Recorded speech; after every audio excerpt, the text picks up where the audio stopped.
বিচারের দাবিতে আইনজীবীদের স্লোগানে উত্তাল হয়ে ওঠে ঢাকা মেট্রোপলিটন ম্যাজিস্ট্রেট আদালত প্রাঙ্গণ।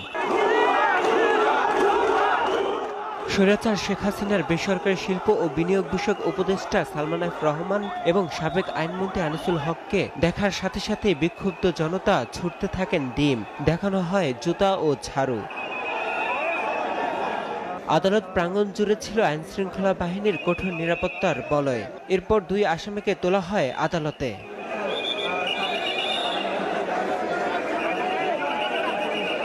এ সময় আদালত এলাকায় আইনজীবীরা বিক্ষোভে ফেটে পড়েন। আসামির পক্ষে ঢাকা আইনজীবী সমিতির পুলিশ সদস্য দাঁড়াবে না বলে সিদ্ধান্ত গৃহীত হয়েছে।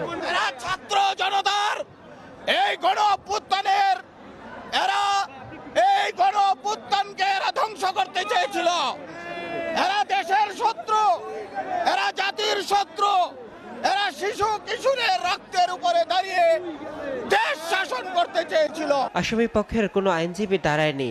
আদালত সালমান এফ রহমান এবং সাবেক আইনমন্ত্রী আনিসুল হককে 10 দিনের রিমান্ড মঞ্জুর করেন বলে জানিয়েছেন সিনিয়র অ্যাডভোকেট ওমর ফারুকি। মাননীয় আদালত এজাহার এবং মামলার ডকেট পর্যালোচনা করে এবং রিমান্ড পিটিশনের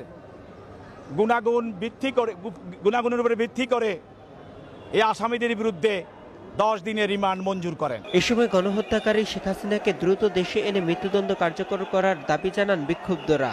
এই বিক্ষোভ, এই আনন্দ সাধারণ মানুষ থেকে শুরু করে আইনজীবীদের মধ্যে ছড়িয়ে পড়েছে।